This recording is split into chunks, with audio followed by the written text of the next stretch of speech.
La Fundación para la Excelencia y Calidad de la Oncología está integrada por oncólogos españoles para analizar globalmente la especialidad y debatir pautas para su mejora. La sociedad médica se enfrenta día a día a nuevos retos sanitarios en un entorno que cada vez es más cambiante. En concreto, los avances en investigación y el desarrollo tecnológico han provocado una transformación en la forma en la que se aborda y se entiende el cáncer. Una enfermedad con una fuerte incidencia sobre la población y de la que aún queda mucho por descubrir.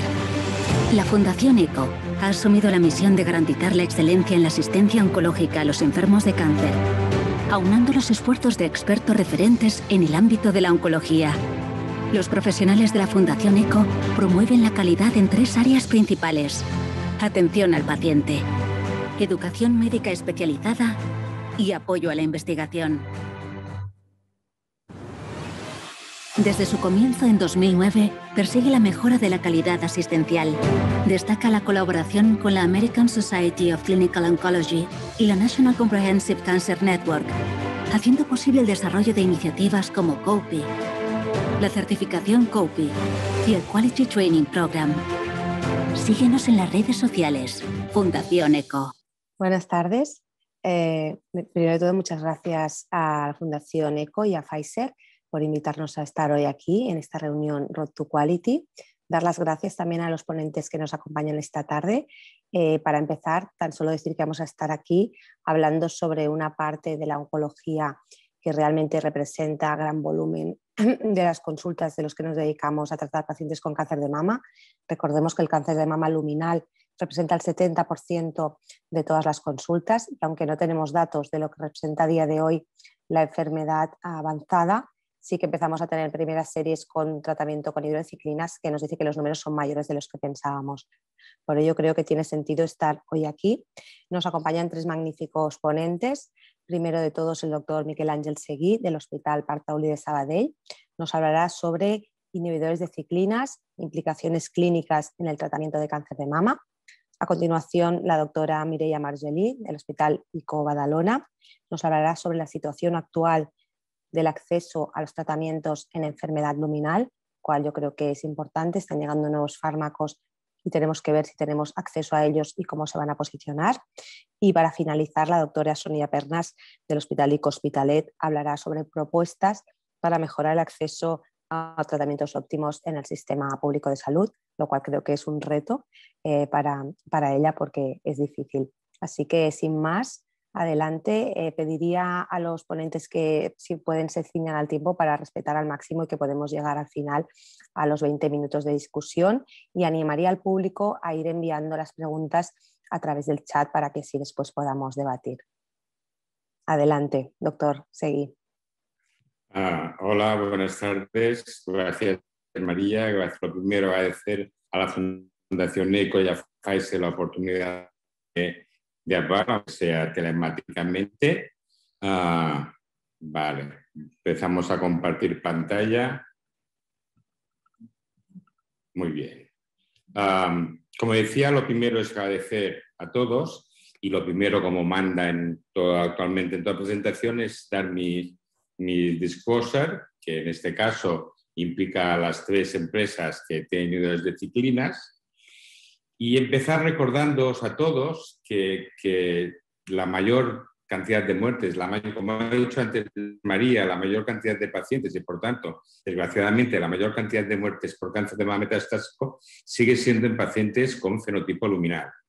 Y que, como todos sabemos y continuamente recordamos, según todas nuestras guías clínicas, el tratamiento inicial en el cáncer de mama metastásico luminal siempre debe ser, excepto en casos muy, muy raros, el tratamiento con tratamiento hormonal. Y reservar la quimioterapia para aquellos casos tan raros y tan poco así de crisis visceral. Tratamientos hormonales, de hecho, tratamientos dirigidos que, como todos sabéis, tienen una historia muy larga. Sí que es verdad que nos hemos pasado muchos años con poco tratamiento, con tamoxifeno y con poca cosa más. En los 90 aparecieron los inhibidores de aromatasa, que poco más tarde apareció el primer Sertutil, el fulvestrant. Tenemos el everolimus como inhibidor de mTOR, y evidentemente a partir de de hace 7 u 8 años es cuando aparecen los nuevos fármacos con diana, palbo, ribo, abema y también, como después podemos ver, alpelisib y similares. Y como todos sabéis, eso son tratamientos a diana porque tienen que ver con dianas metabólicas o dianas moleculares, ¿no? Tanto el tamoxifeno como el inhibidor de aromatasa son tratamientos a diana, y evidentemente los anti-HER2, los inhibidores de PI3K, los inhibidores de mTOR y sin duda los inhibidores de ciclinas, que son de los que vamos a hablar hoy, palbo, ribo y abemaciclib. Y intentaré no aburriros mucho. Todos sabemos todos los ensayos que hay en enfermedad metastásica de inhibidores de ciclinas. Los palomas, 1, 2, 3, los monalisas, 2, 3, 7, los monarch, 1, 2 y 3. Y todos sabemos que estos son ensayos que en general han demostrado una gran eficacia. También tenemos algún ensayo que comentamos muy por encima de algo que nos podemos preguntar, que es, en una situación clínica determinada, ¿es mejor una ciclina o es mejor una quimioterapia de baja toxicidad? Recordar, no entraré en detalle en cada ensayo porque me parecería excesivo y necesario, pero recordar que tanto en primera línea, podemos hablar de enfermedad hormonal sensible al manejo endocrino, con los monalisas 7 y 2, el monarch 3 y los palomas 1 y 2, todos han demostrado un claro beneficio en supervivencia libre de enfermedad frente al tratamiento con monoterapia con inhibidores de aromatasa. Y si nos vamos a la enfermedad resistente, a segunda línea de tratamiento metastásico, también todos con mayor o menor números en función de la selección de pacientes, y eso es muy importante, pero todos han demostrado también un claro aumento significativo en el beneficio de hacer un tratamiento normalmente con fulvestrant y inhibidores de ciclinas versus al tratamiento hormonal en monoterapia. Y por lo tanto, el desarrollo de estos inhibidores de ciclinas selectivos orales, de ciclinas 4 o 6, han transformado totalmente el cuidado de las pacientes con cáncer de mama metastásico. Y todos ellos, ribo, palbo y abemaciclib, han demostrado que son eficaces y en general que se toleran bien tanto en primera línea como en segunda línea. Yo creo que en los últimos 2 años han aparecido más de una docena de metaanálisis de todos los ensayos de ciclinas, ¿no? Probablemente este sea el último o el penúltimo, en ASCO había uno último, creo que cambiaba, pero en general todos los metaanálisis nos van a acabar diciendo lo mismo. En primera línea, cuando cogemos todos los estudios, podemos ver que claramente todos los cuadraditos están en el mismo lado y eso nos hace una hazard ratio global de 0,55, 0,56 y eso, recordad que es una cosa altamente significativa.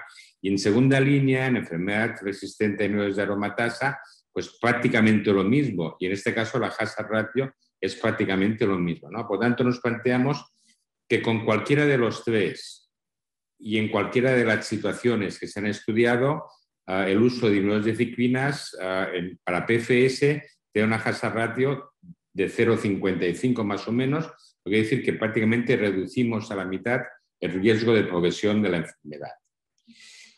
Y lo que nos faltaba por saber hasta hace poco eran las supervivencias, porque al ser tan buena la PFS, evidentemente, la supervivencia, el conocimiento de la supervivencia se ha ido retrasando, ¿no?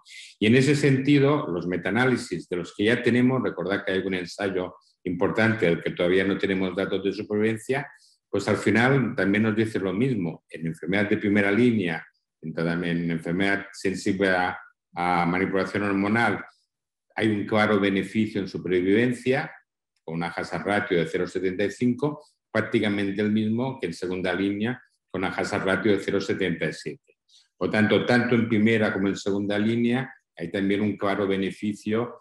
Es verdad, nos faltan los resultados del Paloma 2, pero claramente hay un claro beneficio en supervivencia también para estos tratamientos.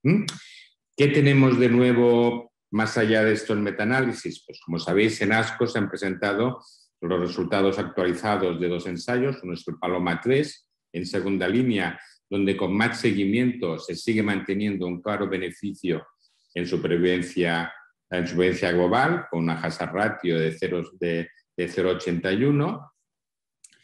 Y importante que en este ensayo, que las enfermas podían haber hecho quimioterapia previamente, sí que podemos ver, algo que ya también ya probablemente conocíamos, que las enfermas que mejor resultado tienen el tratamiento son aquellas enfermas que no han hecho quimioterapia previa. Que aunque sea un tratamiento de segunda línea, que la primera línea fue un tratamiento hormonal, porque las pacientes que habían hecho quimioterapia como parte del tratamiento previo, realmente el beneficio del tratamiento con ivermectinas es muy moderado. Y también tenemos los resultados actualizados del MONALISA 3. En este caso ya sabéis que era un ensayo en que de cierta manera mezclaba pacientes de primera y segunda línea, y que cuando nos vamos a la primera línea claramente hay un beneficio muy prolongado en supervivencia global, con una supervivencia global media no alcanzada, pero también en segunda línea, en aquellos pacientes con una progresión muy temprana después de la adjuvancia, también había un claro beneficio, un beneficio significativo en supervivencia global, ¿no? Por lo tanto, lo que sí podemos decir, y hay que recordar, es que con las guías de práctica clínica actuales seguimos recomendando, o tenemos que recomendar el tratamiento con inhibidores de ciclinas y tratamiento hormonal, tanto en primera línea de enfermedad, que cuando la paciente es premenopáusica o es un varón, hay que hacerlo con una supresión ovárica o una orquiectomía, o una supresión hormonal, y que ese mismo beneficio, un beneficio también lo tenemos cuando lo tratamos en segunda línea. Y también, tanto si la enfermedad es moderada, con solo afectación ósea, o como tiene una afectación visceral más o menos importante, excepto en aquellos casos donde podemos hablar de la crisis visceral, siempre tenemos un claro beneficio del uso de ciclinas en cualquiera de las situaciones. Como os decía antes, pues todo en esta situación de segunda línea podemos tener dudas en si hacer un tratamiento con quimioterapia razonablemente bien tolerada, como podría ser capecitabina, es mejor o peor que los niveles de ciclinas.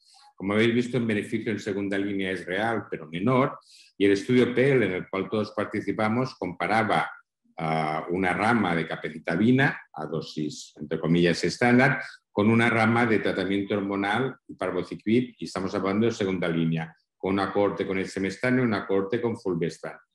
Y este estudio, que comunicó Miguel Martín hace un par de años, no ha demostrado que haya un claro beneficio en hacer inhibidores de ciclinas o capecitabina en esta situación.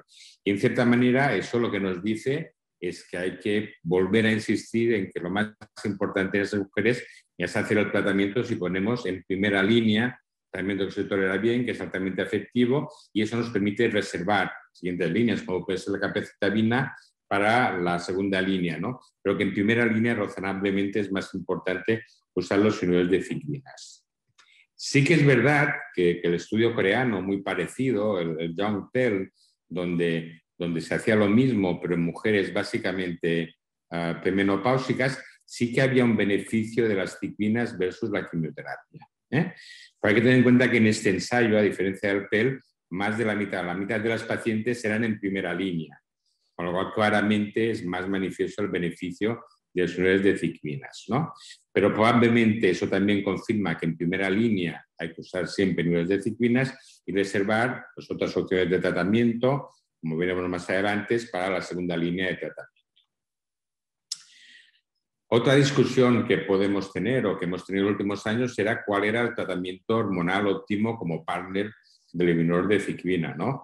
Todos los estudios pivotales se hicieron con inhibidores de aromatasa, excepto el tamoxifeno en el MONALISA, pero todos sabemos que el fulvestrant ha demostrado, tanto en primera línea de enfermedad diseminada como en otras situaciones, ser igual o superior a los inhibidores de aromatasa, ¿no? Con lo cual el Parsifal, que es un estudio donde también hemos participado todos, lo que se planteaba era, en primera línea, cuál era el mejor partner del inhibidor de ciclina, en este caso palbociclib, si un inhibidor de aromatasa o fulvestrant. Y como podéis ver, los resultados son prácticamente los mismos, la misma PFS, la misma supervivencia global, lo cual nos quiere decir que fulvestrant es una opción tan válida como inhibidor de aromatasa, que ahí hay que tener en cuenta estrategias de tratamiento, qué pondremos en segunda línea, cuáles son las características de pacientes, para decir cuál es la mejor fármaco o sobre todo si la paciente ha recaído muy tempranamente después de un inhibidor de aromatasa, ¿no? Probablemente se haya consolidado que la primera línea seguimos usando en la mayoría de casos inhibidor de aromatasa y preservamos fulvestrant para unirlo a otros tratamientos diana más adelante. Pero las dos opciones son perfectamente equiparables. Claro, una cosa son los ensayos clínicos, la otra es si eso se traslada a la vida real. Tenemos muchos estudios de vida real. Probablemente uno de ellos sea el del palbociclib.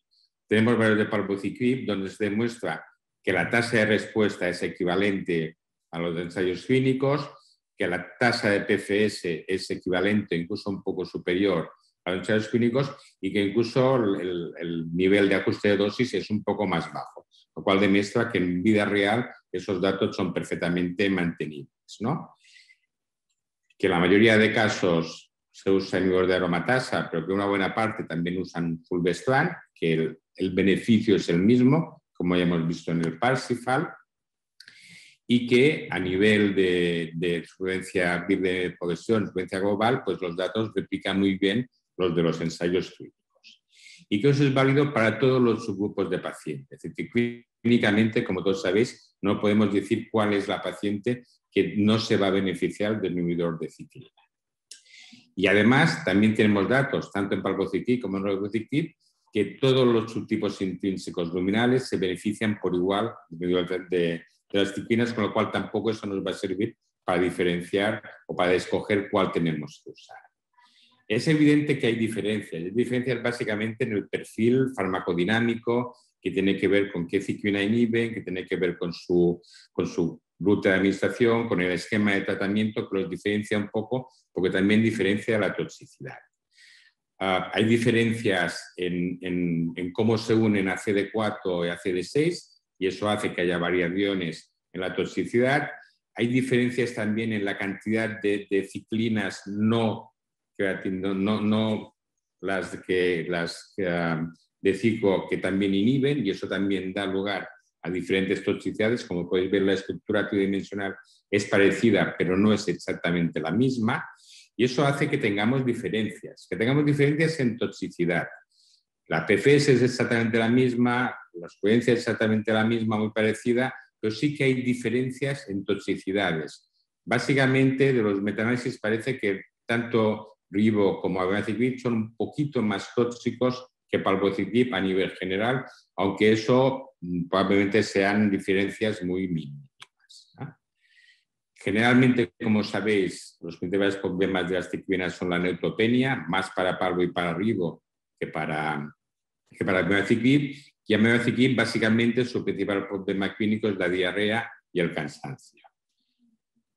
Y cuando comparamos los diferentes niveles de ciclinas en metaanálisis, pues cuando comparamos ribo y palbo hay un cierto beneficio o un cierto mayor nivel de toxicidad con ribociclib, y cuando hacemos lo mismo con abema y palbo también hay un discreto aumento de toxicidad para abemaciclib, aunque lo dicho, esas son diferencias muy mínimas y en toxicidades muy concretas.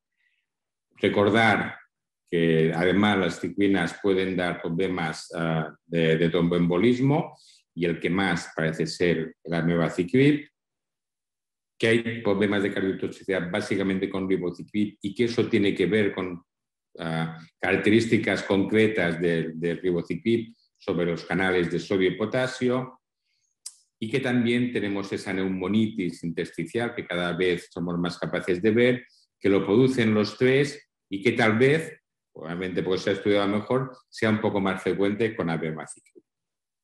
Al final, para seleccionar qué inhibidor de ciclina hemos de usar, pues probablemente hay que tener en cuenta, además de los casos específicos, de si es premenopáusica, posmenopáusica, para escoger un poco mejor según los ensayos, probablemente hay que tener en cuenta la toxicidad principal, neutropenia, diarrea, tromboembolismo, transaminitis y cardíaca, y ver cómo influye eso en los tipos de pacientes, en pacientes ancianas, en pacientes con problemas cardíacos, en pacientes con problemas hepáticos o pacientes con muchas comorbilidades o muchos fármacos, ¿no?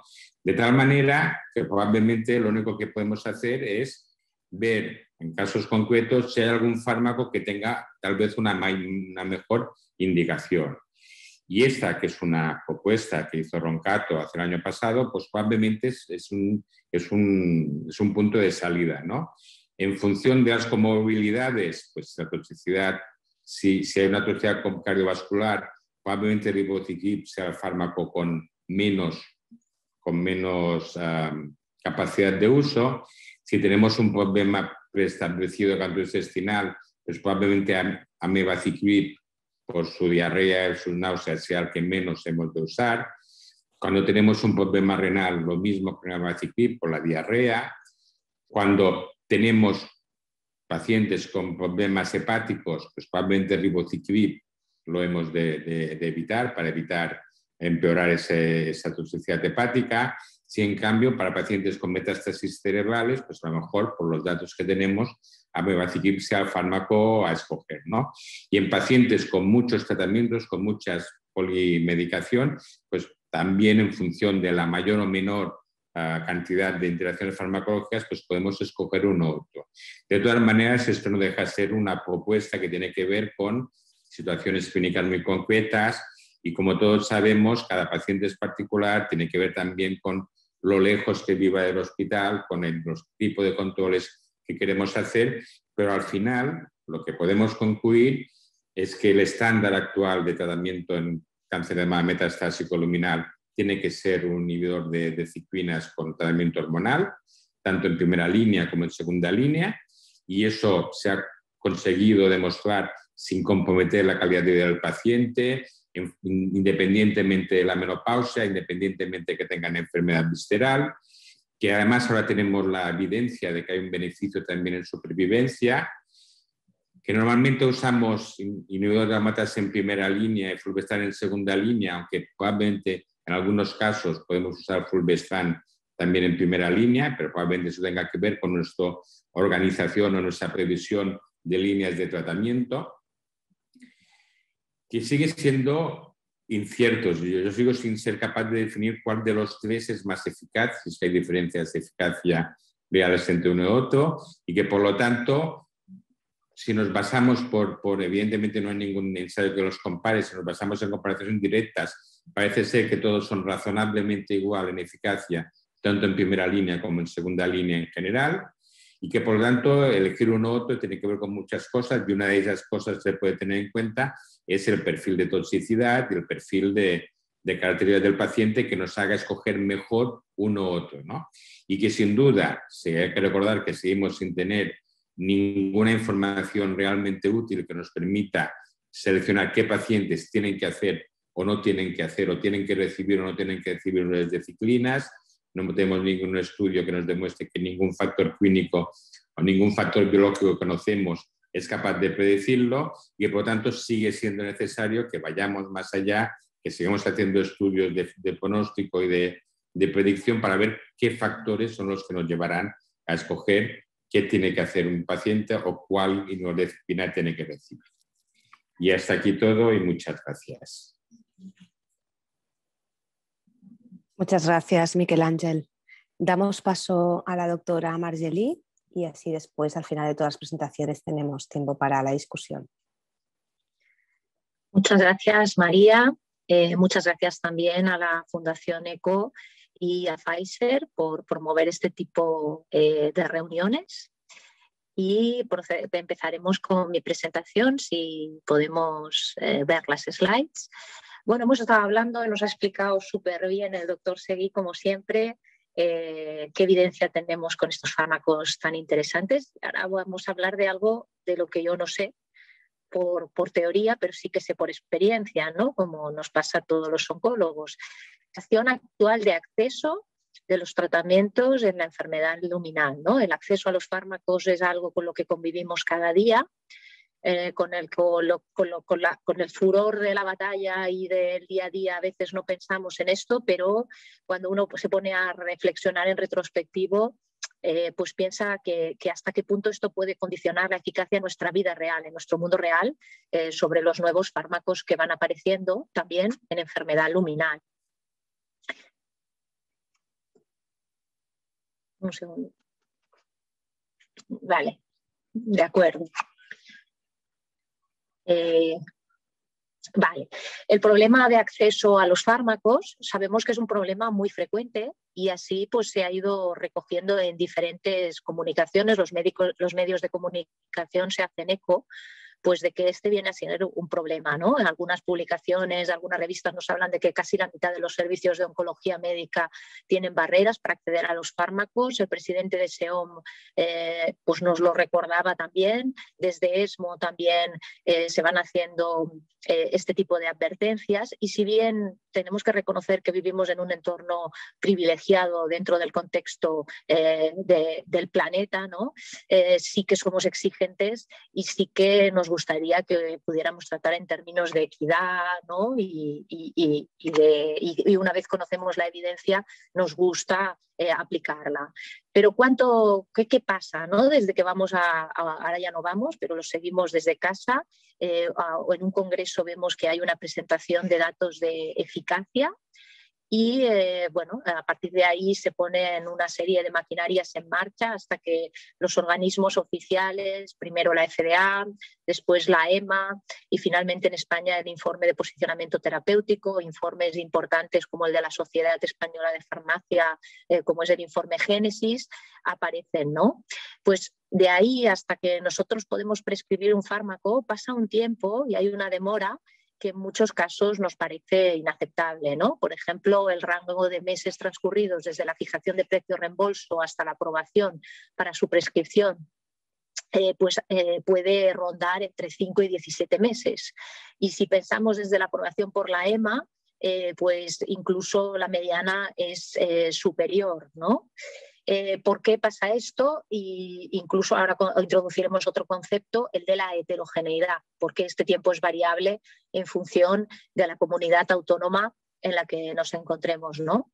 En un informe de SEOM que revisaremos un poquito al final, se evidencia que hay una gran heterogeneidad entre las comunidades autónomas y respecto al ámbito en el que se toman las decisiones vinculantes. Es decir, en cada comunidad autónoma, a partir de que hay un informe de posicionamiento terapéutico, la decisión de cómo llega este fármaco, con qué criterios, etcétera, se puede hacer a nivel hospitalario o bien a nivel autonómico, etcétera, ¿no? Es decir, no existe una homogeneidad en algo tan importante como es la práctica del día a día. Es decir, somos muy exigentes con el hazard ratio, ahora lo explicaba Miguel Ángel, y mirando las pequeñas diferencias que pueden haber entre un fármaco y otro, cuando al final del día, según en la comunidad autónoma en la que nos encontremos, a lo mejor no seremos tan meticulosos, ¿no? No encontraremos la meticulosidad. A ver, tengo problemas para que pase la siguiente slide, no sé.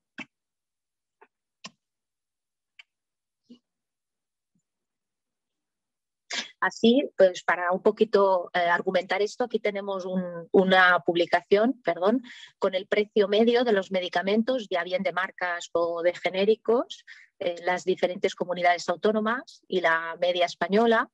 Vemos que en el caso de los genéricos existe mayor igualdad, pero en el caso de las marcas pueden haber comunidades autónomas con precios de medicamentos dispensados pues, con diferencias importantes, ¿no? De 1 hasta 2 puntos. Como hablamos de enfermedad luminal, vamos a revisar brevemente cómo fueron, por ejemplo, con inhibidores de quinasa dependientes de ciclinas, los diferentes posicionamientos de FDA, de EMA o de índice o informe de posicionamiento terapéutico para los diferentes inhibidores de quinasa dependientes de ciclinas y cómo luego a la práctica esto se tradujo en que pudiéramos prescribirlos. Para ribociclib, el informe de la FDA pues básicamente fue, como ha comentado, con las indicaciones que ha comentado el doctor Seri, con inhibidor de aromatasa en perimenopáusicas o posmenopáusicas como tratamiento inicial, o con Faslodex pues en pacientes posmenopáusicas tras progresión. El informe de la EMA pues bueno, es muy similar, pacientes en combinación con tratamiento hormonal, ya sea inhibidor de la aromatasa o fulvestrant, y en el caso de pacientes posmenopáusicas o premenopáusicas añadiendo LHRH, y el informe de posicionamiento terapéutico pues también muy general y muy similar. para palbociclib, si revisamos los informes, nos encontramos una... Perdón, que no pasa. Vuelvo a tener problemas para pasar las slides. No sé si sería mejor que se quedaran con el control, porque a mí el control no me hace caso. Ahora está, abemaciclib. Para abemaciclib nos encontramos que también su indicación por la FDA fue bastante general, ¿no? Realmente bastante similar a lo que encontramos con ribociclib, con la diferencia que en este caso también se aprobó su uso en monoterapia en pacientes refractarios a tratamientos previos, ¿no? Porque teníamos datos. Y los informes de EMA y de informe de posicionamiento terapéutico fue parecido. Y para palbociclib, el último de ellos, pues bueno, 3/4 de lo mismo, ¿no? Esto nos llevó básicamente a que a finales del 2017 pudiéramos solicitar en forma de uso compasivo estos fármacos, pero hasta el noviembre del 2019, ya que somos ponentes todos catalanes y porque conocemos nuestra comunidad autónoma, no tuvimos el informe del CatSalut sobre cuándo utilizar estos fármacos. Este informe de finales de noviembre del 2019 nos permite usar estos 3 fármacos en primera línea de tratamiento y, como comentaba Miguel Ángel, puesto que no hay grandes diferencias entre ellos, pues nos da un uso en función de en qué momento se ha encontrado evidencia con cada uno de los fármacos. ¿Qué pasó del 2017 noviembre a noviembre del 2019? Pues que el uso de estos fármacos fue realmente heterogéneo según las comunidades autónomas, puesto que se tenían que solicitar en forma de usos compasivos y las aprobaciones pues dependieron de cada comunidad autónoma. Un ejemplo de esta heterogeneidad lo tenemos con los datos de ribociclib. Podríamos mirarlos con datos de otros fármacos, como prácticamente habían comunidades autónomas donde en el 2017 no se prescribía este fármaco. Del 2018 al 2019, pese a existir datos y a poder solicitar usos compasivos, hubo comunidades donde realmente no se utilizaba. Y hasta hace pocos días tampoco se podía utilizar en casi todas las comunidades autónomas, excepto en el País Vasco, y creo que esto ha cambiado o está a punto de cambiar. Bueno, ante la misma evidencia que exista esta heterogeneidad, ¿es bueno, es malo? Esto es lo que tenemos que hablar en el debate, pero la realidad es que esta heterogeneidad existe.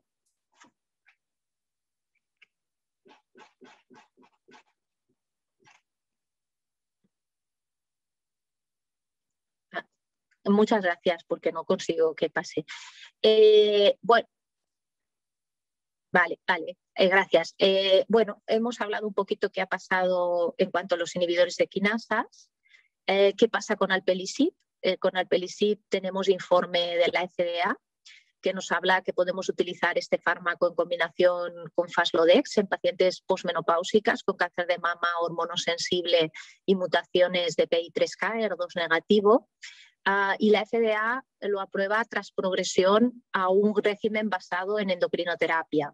Sabemos que nuestro tratamiento actual en primera línea son los inhibidores de quinasas con hormonoterapia y parece que esta indicación de la FDA es bastante abierta a que podamos utilizarlo en esta situación. Sin embargo, la indicación de la EMA nos habla de que la progresión debe ser a tratamiento hormonal en monoterapia que no ha funcionado, que ha progresado. Esto se debe a que en el estudio SOLAR, el estudio fase 3 con el que vemos los resultados de eficacia del alpelisib en pacientes con mutaciones de PI3K, la mayoría de pacientes, o prácticamente todas, no habían llevado inhibidores de quinasas dependientes de ciclinas previos, pero esto nos plantea que hay un gap para nuestra práctica asistencial. Estamos esperando el informe de posicionamiento terapéutico, pero evidentemente si no podemos utilizar este fármaco en pacientes mutadas que hayan recibido inhibidores de quinasa más tratamiento hormonal, no lo vamos a poder utilizar, porque esta es la realidad de nuestros pacientes. Siguiente diapositiva.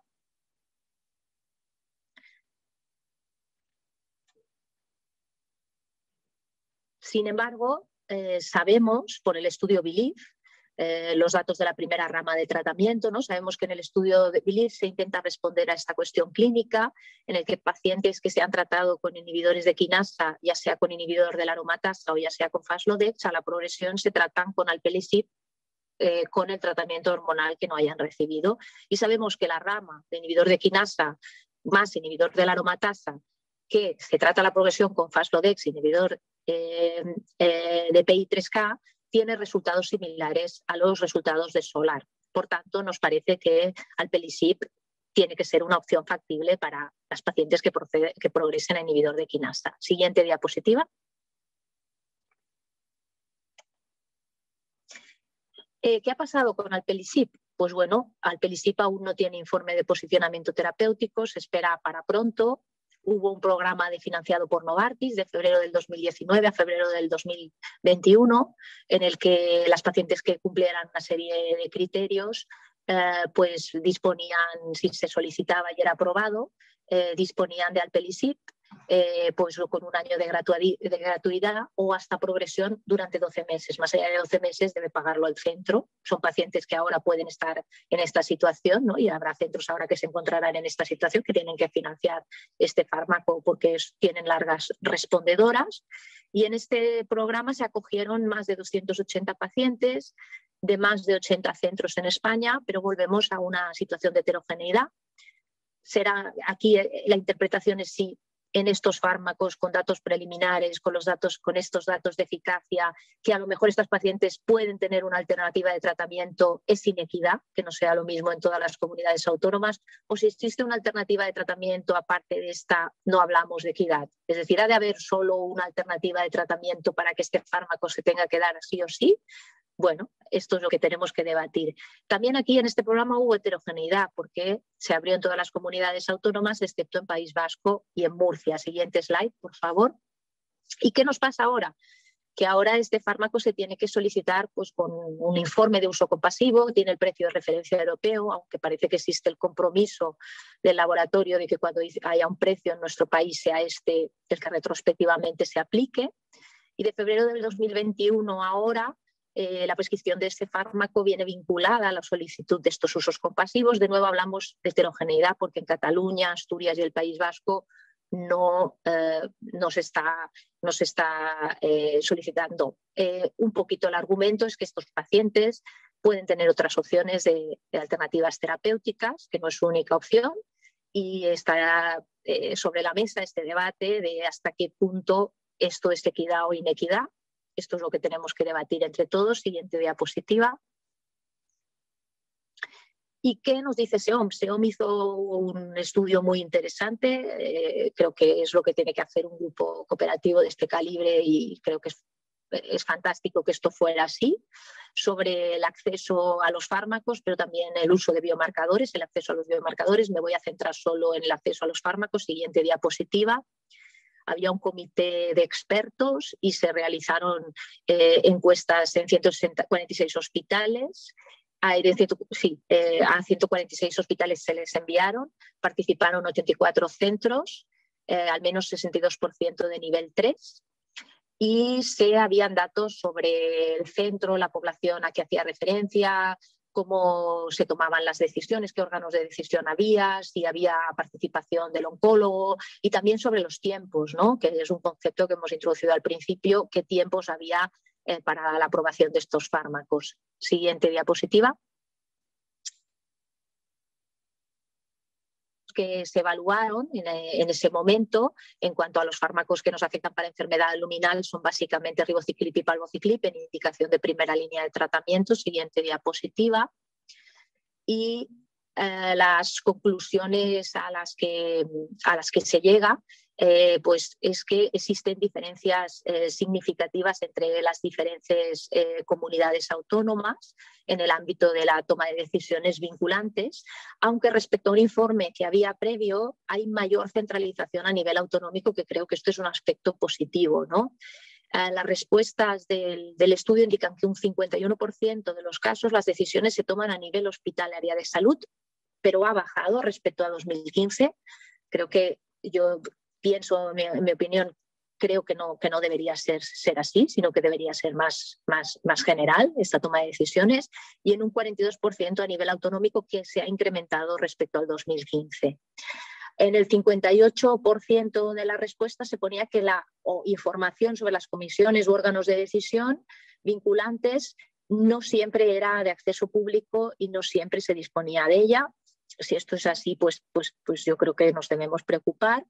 Los centros decían que en la mayoría de comisiones participaba al menos un oncólogo, lo cual había incrementado respecto al 2015 y es una cosa positiva. Y el 20% de las respuestas indicaba que al menos uno de los fármacos incluidos no estaba aprobado o estaba pendiente de aprobación en su hospital. Pasamos a la siguiente diapositiva. Las respuestas, un poquito de los resultados, nos hablan de una situación preocupante por una parte por las diferencias y la heterogeneidad, y por otra parte por los tiempos que transcurren, porque son muy largos y también hay diferencias, ¿no? Estos son un poquito los datos que decíamos al principio, desde la fijación del precio al reembolso de los fármacos hasta la aprobación para la prescripción en los hospitales, pues pueden haber diferencias entre 5 y 17 meses, y desde la aprobación por la Comisión Europea pues puede ir de 8,7 a 26 meses, ¿no? Los oncólogos decían que cuando estamos en esta situación de solicitud de uso compasivo, pues hay muchas barreras, pues como la realización de un informe justificativo para cada paciente, criterios a veces más restrictivos en cada comunidad diferentes a los estatales, selección de otros medicamentos que tienen la misma indicación, pero que el oncólogo ve que son diferentes en cuanto a su mecanismo de acción, y la aprobación o no aprobación de cada fármaco en cada centro. Siguiente diapositiva.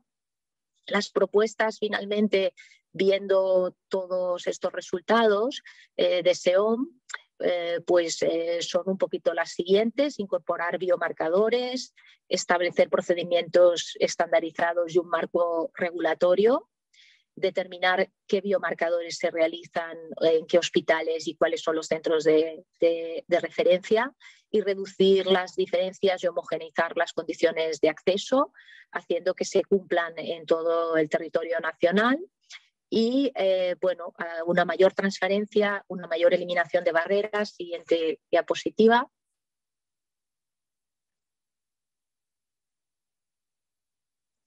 Reducir el tiempo que transcurre la incorporación de estos fármacos, eliminar procedimientos burocráticos. Bueno, yo creo que es importante construir un diagrama de cuáles son los pasos, ¿no?, que llevan de un punto a otro, y ver en qué puntos se puede agilizar, ¿no? Hacer un examen exhaustivo y ver dónde están los periodos de máximo atasco, y estos pues intentar agilizarlos, ¿no? Y medir los resultados en salud y el impacto, ¿no?, de los resultados. Yo creo que es interesante que cada comunidad diseñe mecanismos para ver sus resultados en salud, ¿no?, porque son muy difíciles de medir los resultados en el día a día. A veces estos resultados, cuando se miden, están más planeados desde ámbitos de gestión que no desde ámbitos médicos, y muchas veces son difíciles de demostrar. Interesante que SEOM se comprometa a colaborar con las autoridades sanitarias pues para mejorar todos estos resultados. Siguiente diapositiva. Y como conclusión es decir, pues bueno, que esta es una situación muy compleja, y también lo es, por tanto, en la enfermedad luminal, y que hay muchas oportunidades de mejoría. Desde luego, disminuir los tiempos, analizar dónde están dónde se encallan, mejorar los procesos de negociación, mejorar la transparencia, disminuir la heterogeneidad, disponer de datos de vida real y sistemas en nuestro sistema de salud público para registrarlos. Bueno, yo creo que desde luego es un tema que se puede mejorar, ¿no? Y muchas gracias. Gracias, Mireia. Pues damos paso a la doctora Pernas con la última presentación, y así después nos queda tiempo para la discusión. Adelante, Sonia. Pues muchas gracias. Gracias por estar aquí. La verdad que estoy encantada. Lo que no estaba tan encantada al principio era del tema. ¿no? Cuando dije que sí pensé, ostras, ¿por qué he dicho que sí, ¿no?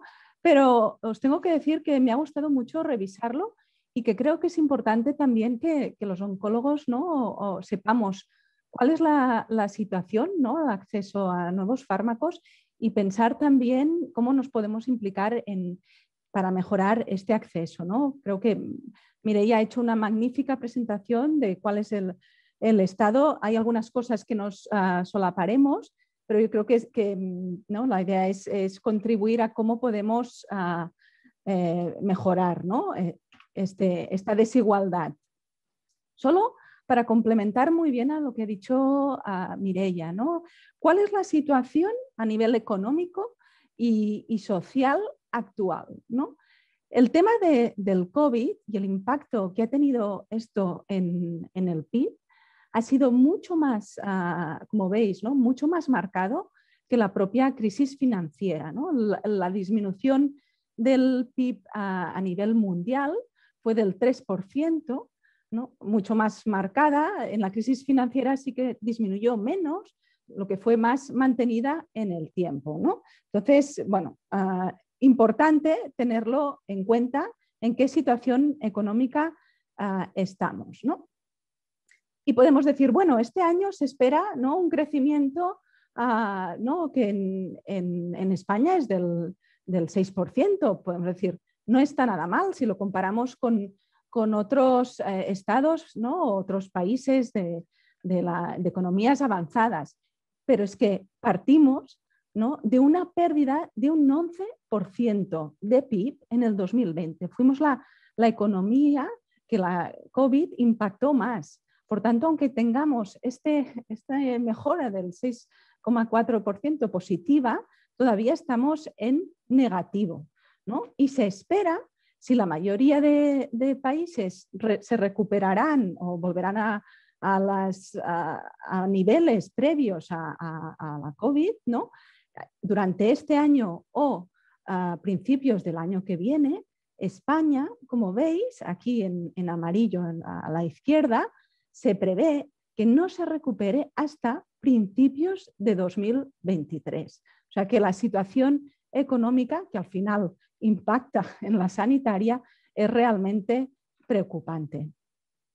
Y otro problema a tener en cuenta, ¿no? El envejecimiento de la población, que esto pasa a nivel de muchos países sobre todo desarrollados, pero la figura, digamos, la forma de esta pirámide en España es especialmente preocupante, ¿no? Es la peor que podríamos tener, ¿no? Con este ensanchamiento a la mitad, que somos los baby boomers, ¿no?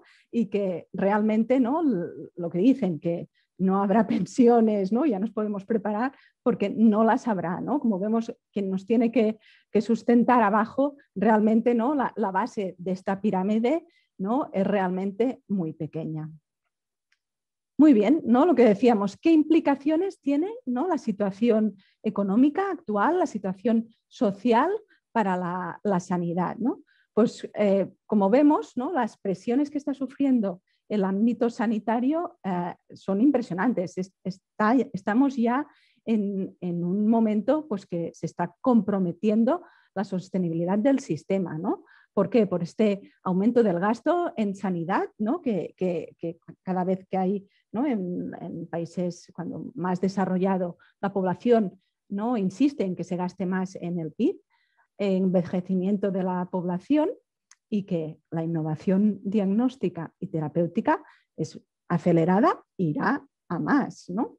Y otra cosa muy importante tener en cuenta, ¿no? que las necesidades de los pacientes y del propio sistema sanitario ha cambiado, ¿no? Si hace 30 años eran más importantes las enfermedades agudas que las crónicas, ahora las enfermedades crónicas suponen el 70% del gasto sanitario y la mayoría de muertes, ¿no? A nivel mundial. Y aquí, ¿no? estaría pues, el cáncer y todos los pacientes también con comorbilidades, ¿no? Otro punto importante, las ineficiencias del sistema, ¿no? Se calcula, esto hay varios estudios que lo demuestran, que hasta un 30% del gasto en sanidad se desperdicia totalmente, ¿no? No tiene un impacto directo. Esto es para, ¿no?, demostrar cuál es la evolución del gasto sanitario, concretamente en oncología. Y como veis, ¿no?, el gasto sanitario en oncología, ¿no?, es cada vez más lineal, ¿no? En los últimos años, con la incorporación de la inmunoterapia y otros tratamientos antidiana, pues como vemos, ¿no?, lo que es la inversión en oncología irá a más, ¿no? ¿Cuál es, por tanto, el reto, ¿no?, de esta innovación farmacológica en oncología? El objetivo principal es lo que decíamos, ¿no?, la garantía de acceso a todos los pacientes, que haya una equidad a estos tratamientos, ¿no?, mejores, ¿no?, pero manteniendo la eficacia y la sostenibilidad del sistema y, evidentemente, compensando el esfuerzo innovador, ¿no? Pero esta incorporación de nuevos fármacos conlleva también incertidumbres asociadas, como, ¿no?, será la misma la efectividad y la seguridad en un entorno, ¿no?, en un entorno real que es diferente al del ensayo clínico, ¿no? ¿Cuáles son las toxicidades a largo plazo, ¿no? Incertidumbres también en cuanto a la eficacia comparada con otras alternativas, ¿no? Incertidumbres también sobre el impacto económico real, ¿no?, del medicamento y si al final será coste eficaz, ¿no? ¿Y cuál es la situación en España? Bueno, Mireia lo ha explicado muy bien, ¿no?, a nivel de todos los aspectos, sobre todo, ¿no?, a nivel de la enfermedad, ¿no?, de cáncer de mama luminal, ¿no? Esto era la inversión de PIB por comunidad antes de la pandemia, en el 2019. Y como veis, ya se demuestran, pues, como comentaba Mireia, ¿no?, diferencias muy importantes, ¿no?, de comunidades que gastan mucho más en salud, como son pues, Extremadura, Murcia, ¿no?, o Asturias, a comunidades, ¿no?, que la inversión de PIB en sanidad pues son francamente pobres, ¿no?, como es Madrid y Cataluña, ¿no? Y lo que decía y explicaba muy bien Mireia, ¿no?, el retraso en la aprobación de fármacos, ¿no?, desde que se aprueba por la FDA, ¿no?, después la EMA, después a nivel español y ya no digamos a nivel de la comunidad autónoma, ¿no? Si esto ya habían desniveles en los últimos 2 años, ¿no?, solo teniendo en cuenta, ¿no?, como comentaba el Pelicip, pero también en otros fármacos, ¿no?, como es los inhibidores de PARP o los nuevos fármacos anti-HER2, ¿no?, o la incorporación del TDM1 adyuvante, ¿no?, pues como vemos pasa realmente mucho tiempo o directamente no se aprueba, como ha pasado en el caso de pertuzumab adyuvante, ¿no?, en enfermedad HER2 positiva. Como muy bien ha explicado Mireia, ¿no?, este es el informe SEOM, que vale la pena leérselo, es del 2019, explicando cuál era la situación de inequidad en cuanto a comunidades autónomas y inequidad también en cuanto a los diferentes hospitales, ¿no? El retraso en la aprobación de fármacos y que el paciente, ¿no?, según donde viva haya estas diferencias, pues realmente es preocupante, ¿no? Las propuestas de mejora, ¿no?, que hacía SEOM, ¿no?, pues esto, disminuir el tiempo de la incorporación a fármacos, ¿no?, desde su aprobación, toda esta burocracia, ¿no?, que realmente pues, de duplicación de informes pues, no tiene, es un sinsentido, ¿no?, y sobre todo, ¿no?, lo de tener datos en salud, ¿no?, para ver realmente, ¿no?, el impacto de la incorporación de estos nuevos fármacos, ¿no?, tener real world data, ¿no? Por tanto, teniendo todo esto, ¿no?, son necesarios nuevos modelos de gestión sanitaria. No podemos seguir igual porque el sistema no lo aguantará, ¿no? Porque en definitiva, no nos engañemos, ¿no?, si los nuevos fármacos no costaran lo que cuestan, ¿no?, evidentemente por un tema de inversión, de innovación y todo, no tendríamos los problemas de acceso y de inequidad que tenemos actualmente, ¿no? ¿Qué sistemas hay, ¿no? En comparación a otros sistemas sanitarios? Por ejemplo, el copago, ¿no? Que todo el mundo piensa, ¿no? que podría ser una solución. Realmente solo España y Grecia son los únicos países en la Comunidad Europea que no tienen copago, aparte de los fármacos. Esta es una diapo ya un poco antigua, del 2012, ¿no? Pero hasta en Inglaterra, ¿no? Ahora ya hay copago en algunos servicios, ¿no? No solo a nivel de fármacos, ¿no? Es verdad que con el copago, ¿no? Habría un tema de uso más racional, ¿no? De los servicios, ¿no? Esto pues, disminuiría el mal uso que muchas veces se hace de la sanidad. También es verdad que, ¿no? Podría haber tener un impacto negativo en aquellas rentas bajas o en aquellos pacientes frágiles con muchas comorbilidades, aunque hay sistemas para protegerlos, como poner, ¿no? un copago proporcional o un techo máximo, ¿no? Pero lo importante es saber que al final es un 20% de pacientes que hacen el 80% del gasto sanitario, ¿no? Pacientes con comorbilidades, multicomorbilidades, ¿no? Pacientes con enfermedades crónicas, que eso, al final serían los que tendrían que tener, ¿no? un techo terapéutico. Por tanto, no es la panacea el copago, sí que, ¿no? se recaudaría más, pero tampoco no es la solución, ¿no? Sí que cada vez más se está aplicando más en otros países y aquí también se ha empezado a aplicar, que es la gestión sanitaria, ¿no? basada en valor, ¿no? ¿Y qué es esto? ¿no? Pues lo que decíamos, ¿no? Lo que es la innovación terapéutica, ¿no? conlleva muchas incertidumbres, ¿no? asociada a los fármacos, ¿no? Entonces, la medicina basada en valor no es un cambio de modelo radical, ¿no? en la que la prestación de servicios sanitarios no está centrada en la cantidad de servicios prestados, ¿no? sino en el valor de los mismos, ¿no? entendiendo valor como los resultados en salud relevantes, ¿no? para las personas en relación al coste integral de obtenerlo, ¿no? Entonces, son sistemas de información, o han de ser sistemas de información mucho más transparentes y, por ejemplo, ¿no? el valor de un medicamento no solo se fija en el coste, sino cuáles son los resultados de este medicamento en supervivencia, ¿no? cuáles son los resultados de este medicamento en toxicidad, cómo impacta este medicamento en la calidad de vida de los pacientes, ¿no? Esto es una gestión basada en valor, ¿no?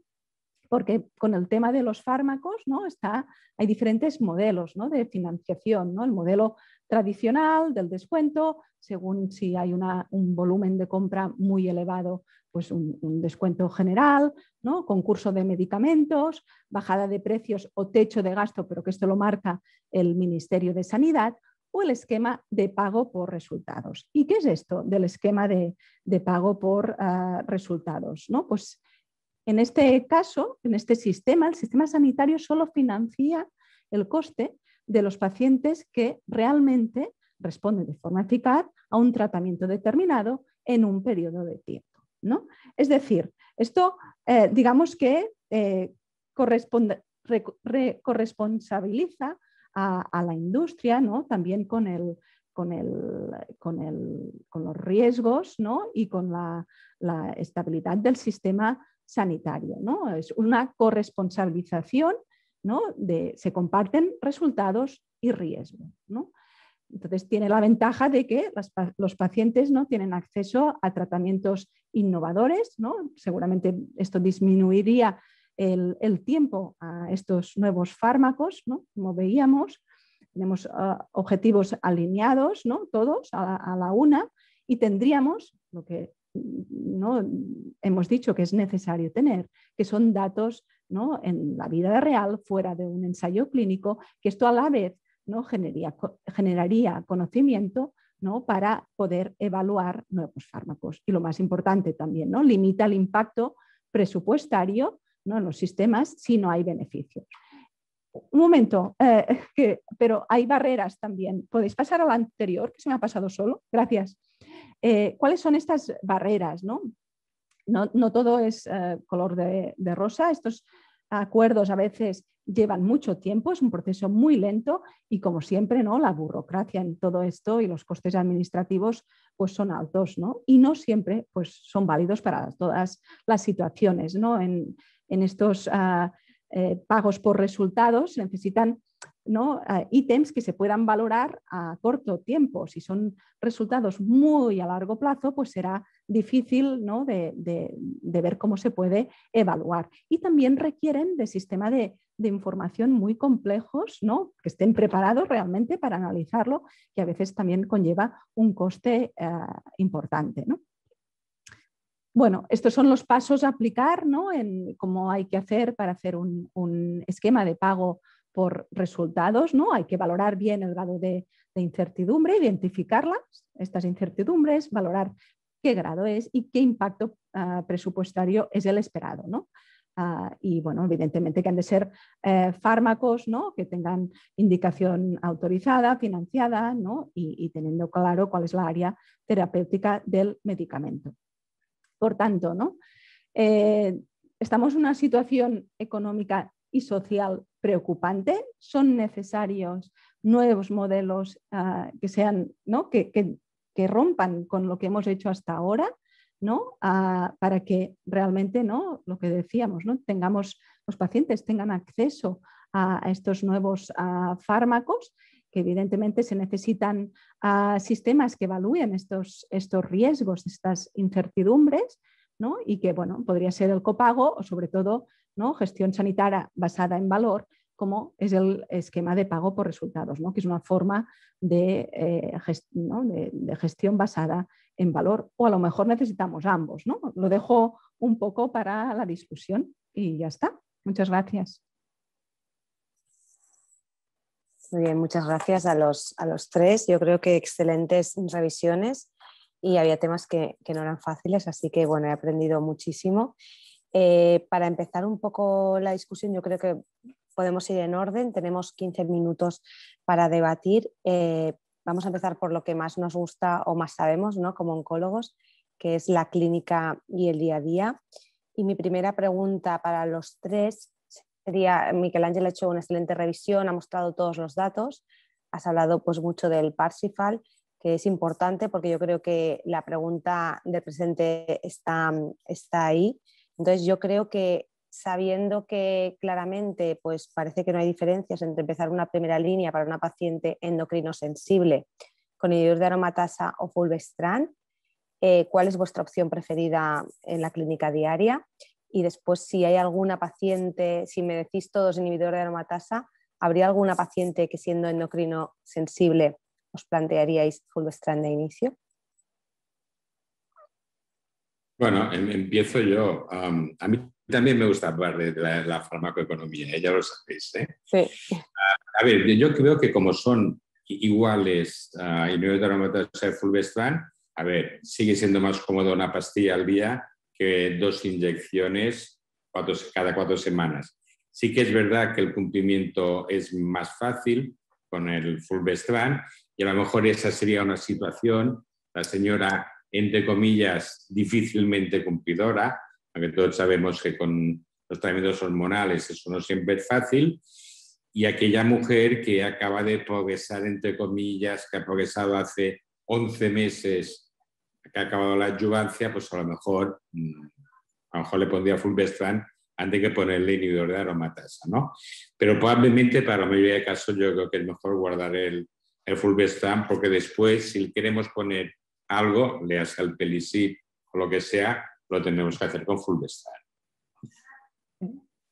Yo totalmente de acuerdo también con Miquel Ángel, ¿no? Yo creo que nuestra primera opción es inhibidor de aromatasa, ¿no? En alguna opción que muy bien ha dicho Miquel Ángel, pensárselo, pero es que al final, ¿no? Entre opciones en segunda línea que siempre van, ¿no? El partner es fulvestrant y los, que no lo hemos hablado, los ensayos que hay en marcha ahora en esta población a progresión a inhibidores de ciclinas es brutal, ¿no? Y la mayoría, el partner es fulvestrant, ¿no? Entonces, si empiezas con el fulvestrant, ¿no?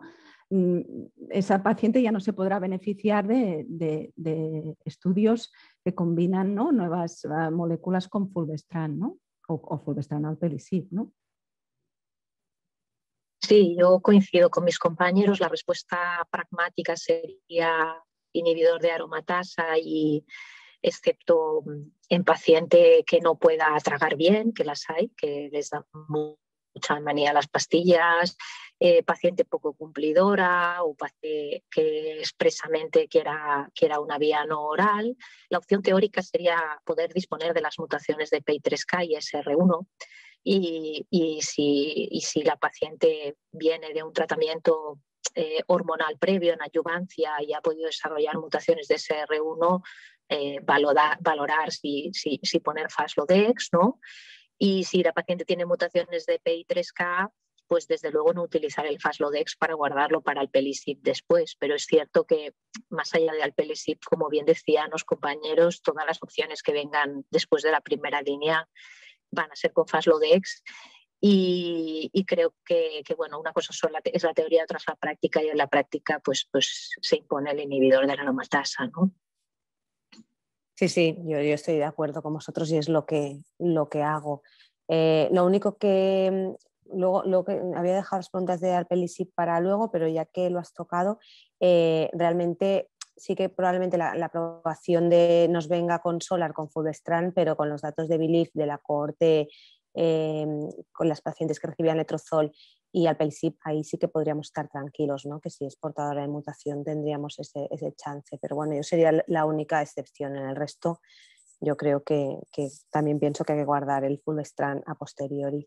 Nos llega una pregunta de la audiencia y la pregunta es si utilizáis palbociclib a dosis plenas en todas las pacientes. No dice si de inicio, entiendo que de inicio, y en vuestra práctica clínica, ¿cómo realizáis los ajustes de dosis con los inhibidores de ciclinas? Y aquí sí que la pregunta es para todos los inhibidores de ciclinas, así que también sentiros libres de opinar. ¿Quién empieza? Volveré a empezar yo, venga. Yo empleo los que sea de inicio a la dosis estándar. Sí que es verdad que alguna enferma, como diría, que puedo prever claramente toxicidad, a lo mejor empezaré con palbo a 100. La ventaja del palbo es que es una pastilla al día, sea 125, 100 o 75. También es su desventaja a nivel de costos, ¿no? Pero yo creo que de entrada es que tampoco está muy claro que podemos escoger la dosis por el perfil de toxicidad previsible, ¿no? Con lo cual yo empiezo los 3 a la dosis estándar, y sí que es verdad que soy generoso en cambios de dosis a la mínima, ¿no? ¿Cómo cambiar, cómo hacer el ajuste de dosis? Está todo muy escrito. Más allá de que está todo muy escrito, todos sabemos que cuando tenemos experiencia con un fármaco, pues somos más dúctiles en el manejo, y a mí lo de hacer el hemograma a los 15 días para no hacer nada y hacer el hemograma a los 15 días después y entonces decidir, pues a veces me parece un poco sensible. Y si a los 15 días está muy neutropénica, pues a lo mejor se lo paro. Y si no está neutropénica, pues a lo mejor no le vuelvo a hacer el hemograma de los 15 días, ¿no? Y yo creo que cada vez hemos aprendido a que podemos manejar, como las toxicidades hematológicas son lo menos trascendente, pues probablemente los podemos manejar a ese nivel con mucha más tranquilidad. Y claro, después yo acabo de tener una señora joven con ribociclib que al ser le caía las queratinas. Con la ribociclib, es decir, hay toxicidades que te hacen cambiar directamente el fármaco a la mínima, como puede ser una neumonitis, como puede ser. Pero yo creo que tenemos que aprender a manejar con mucha más deportividad y mucha menos esquemas rígidos la toxicidad hematológica. Bueno, yo coincido en que hay que empezar a dosis plenas. Creo que solo recuerdo un caso en una paciente muy frágil con esclerosis múltiple, con mucha polifarmacia y muy frágil, en que empezó una dosis más baja. Sí que es verdad que tenemos la herramienta del Cyclin Tool en caso de pacientes con mucha polifarmacia, y hay algunos fármacos con interferencia moderada con los que tenemos que empezar a una dosis más baja. Y esto, pues bueno, siempre, ya que tenemos esta herramienta, si vemos paciente muy polimedicado, pues comprobarlo, o en ocasiones trabajamos en hospitales que nuestro servicio de farmacia ya lo hará. Y en cuanto al manejo de la toxicidad, sí que estoy de acuerdo que hay toxicidades que parecen mucho y que no son nada en el día a día, como la neutropenia. Yo sí hago el hemograma en el día 15 y en el día 1 del ciclo 2 porque me ayuda para ver por dónde va la paciente. Más allá de eso, sí que es verdad que después de 3 o 6 ciclos tengo pacientes que me vienen un día y a día 1, ciclo 1, están a 800 y calculo, no les hago otro hemograma para ver que han recuperado y calculo cuándo estará recuperada y empezará el ciclo y voy cogiendo manejo. Y bueno, yo creo que hay toxicidades, la hepática para mí también es muy limitante, ¿no? Porque tarda muchísimo en recuperarse. Entonces, pues bueno, soy prudente con la toxicidad hepática. En cuanto a las diarreas, por ejemplo, tengo buena experiencia en el sentido de que las pacientes acaban controlándolas bien. Bueno, no sé, yo creo que es verdad que hay que conocer la teoría, pero luego es verdad que en el día a día pues vas aprendiendo, ¿no? Poco más que añadir, ya totalmente de acuerdo, ¿no? O sea, pienso, solo añadiría un punto y es que no tener miedo a reducir la dosis, ¿no? Lo que decía Miquel Ángel, porque ¿no? ya hay estudios que demuestran en principio, ¿no? Por ejemplo, con Palbo, que la eficacia es la misma, ¿no? Y yo creo que es importante escoger bien, ¿no? ¿no? ¿Qué inhibidor ¿no? de ciclina escoger según, ¿no? la paciente, la pluripatología de base, la polifarmacia que decía Mireia, ¿no? Yo creo que así sí que es importante para no tener, ¿no? para ajustar no por eficacia, sino por toxicidad, ¿no? Y el review que ha presentado Miquel Ángel, del Roncato, es genial. La verdad que ayuda mucho un poco en situación de cada paciente a escoger el inhibidor de ciclina, ¿no? Un poco. Sí, al final, ¿no? Tenemos que ir decidiendo. Yo, vamos, totalmente de acuerdo. Aprendemos con la práctica y yo también soy cada vez menos rígida. Y para finalizar, yo creo que hay cosas de las presentaciones de Mireia y Sonia que se solapan, con lo cual yo creo que podemos entrar ahí a discutir esta parte que tanto le gusta a Miquel Ángel, como ha dicho.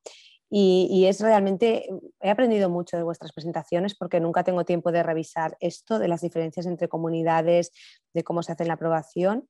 Para empezar, ¿vosotros pensáis que para llegar a una mayor equidad habría que hacer algo para que todas las comunidades siguieran una misma guía? Porque realmente a mí cuando veo estas diferencias, pues bueno, no sé, me cuesta. Sí que es verdad que el territorio al final donde lo marca, siempre va a haber diferencias entre países de Europa. Quiero decir, diferencias va a haber siempre, pero ¿cómo lo haríais para facilitar la equidad como mínimo entre comunidades? Que después de todo lo que habéis explicado, ¿tendréis alguna varita mágica o alguna forma?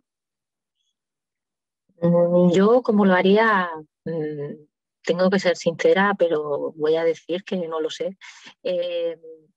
Es muy complejo porque hay muchos factores. El compromiso de los grupos cooperativos como SEOM y su mayor consideración a nivel público, ¿no? y mayor implicación en los órganos de decisión, creo que tendría que ser clave, ¿no? Creo que a veces todos estos temas, ¿no? Están muy separados de la práctica del día a día, son temas políticos, dependen de periodos de tiempo, ¿no? y de personas, ¿no? Y en este caso creo que hubiera un mayor componente profesional en estos ámbitos de decisión, creo que lo facilitaría, pero veo muy complejo que haya una equidad. No sé qué opinan los compañeros, pero yo creo que al final la decisión siempre se tomará en cada comunidad autónoma, pero no sería tan difícil que luego hubiera un órgano que juntara a todos estos responsables y que intentara que hubiera un consenso, ¿no? Creo que eso no sería tan complejo, o sea, que no se estuvieran dando la espalda, sino que aunque la decisión al final está en la comunidad autónoma, luego luego pudiera haber un consenso. No lo sé. Al final es política, esto es política. Ese órgano ya existe, lo hemos visto mucho los últimos meses, que es el Consejo Interterritorial, ¿no? Pero al final es política y ahí es muy difícil que podamos influir. De todas maneras, la experiencia nos dice que como más de acuerdo se ponen nuestras administraciones autonómicas y nacionales, peor nos va este nivel, porque al final todas las administraciones, sean del color político que sean, siempre acaban pensando y teniendo claro que lo que hay que hacer es restringir el gasto farmacéutico y ponerlo difícil, ¿no? Con lo cual, pues no sé si nos interesa que se pongan de acuerdo, porque a lo mejor alguien sale perdiendo. Probablemente en Cataluña es difícil que perdamos mal, pero a lo mejor alguien perdería, ¿no? Pero al final eso es política, y es política que tiene que ver con el gasto sanitario global, que tiene que ver con las prioridades, y allí nosotros podemos dar muchos consejos técnicos, pero los precios los negocia el Ministerio. Sí, y después añadir que, claro, una cosa es lo que decíamos, ¿no? La complejidad de las comunidades autónomas, ¿no? Que pueden haber diferencias y ya lo hemos visto que las hay. Lo que yo no veo tan claro, ¿no? Y que creo que sí que hay que hacer un esfuerzo es en la misma comunidad autónoma que haya diferencias entre hospitales. Aquí sí que pienso que es importante el papel que juega, ¿no? el organismo de cada comunidad para que no haya estas diferencias de acceso, ¿no? de fármacos que no las tendría que haber en una misma comunidad, ¿no? Entonces yo creo que aquí sí que es importante, pues, ¿no? Según qué órgano de cada comunidad, en Cataluña es el CAMDA, ¿no? El programa de armonització, precisamente para que no haya no diferencias, pero aún y esto, ¿no? Sí que según qué hospital puede haber, ¿no? Y esto yo creo que es importante que también luchemos contra esto y que en todos estos órganos, ¿no? la figura de los profesionales que nos dedicamos a la oncología es vital, ¿no? Que se nos escuche y nuestra opinión, ¿no? Que cada vez es verdad que se tiene más en cuenta, pero bueno, y lo que decíamos, la industria de poner de sí también, ¿no? Porque si los precios no fueran estos, no tendríamos la dificultad en acceso, ¿no? Lo que decíamos, por ejemplo, el pago por resultados, yo creo que disminuiría estas inequidades, ¿no? Y es que ¿dónde tendremos que ir? Porque es que si no podremos incorporar todos los nuevos fármacos, ¿no? Sí, está claro.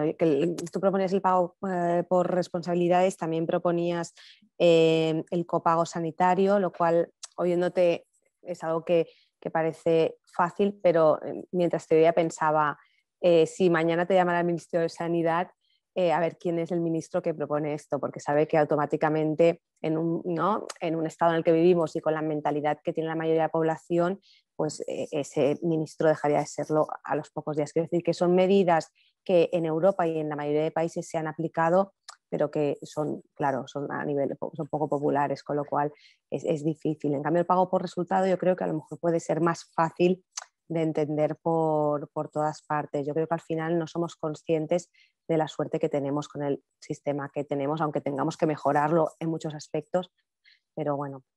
Sí, bueno, yo creo que hay algo indirecto que se puede hacer para mejorar el sistema, ¿no? Y es investigación, porque gran parte de los problemas que tenemos es porque nos faltan muchas veces más biomarcadores y los ensayos que hacemos son muy generales. Hay demasiados pacientes que no se benefician de un fármaco, aunque el fármaco sea eficaz, ¿no? Tenemos que tratar a muchos para beneficiar a uno y desde el punto de vista de la economía y de la política, pues esto llama mucho la atención, ¿no? Entonces, bueno, nosotros no sabemos de política, de economía, pero sí que podemos intentar mejorar la selección de los pacientes, ¿no?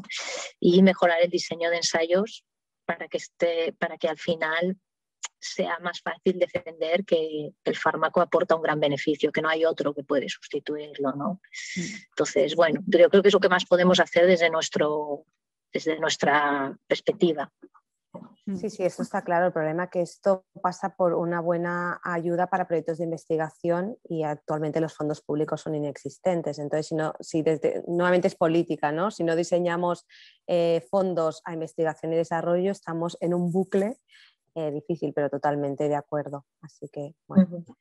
Yo solo un apunte del tema copago, ¿no? La verdad que me ha ido bien preparar la sesión, porque yo también pensaba, bueno, se debe recaudar mucho y se recauda, pero tampoco no solucionaría, ¿no? ¿cómo se llama esto? La falta de liquididad, ¿no?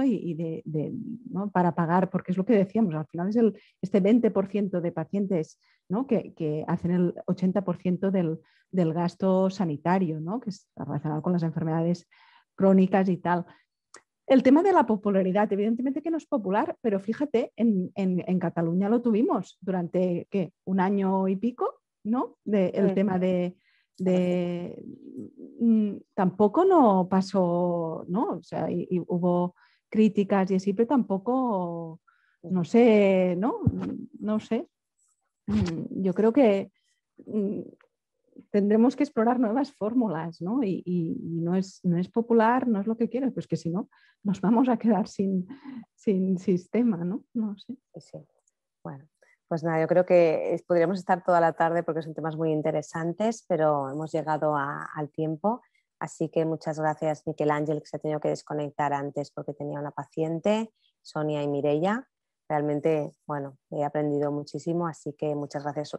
Remarcar a Fundación ECO y a Pfizer por habernos invitado, y si tenéis alguna cosa que añadir, por supuesto, estamos abiertos, y si no, pues damos por concluida la sesión. Muchas gracias. Muchas gracias.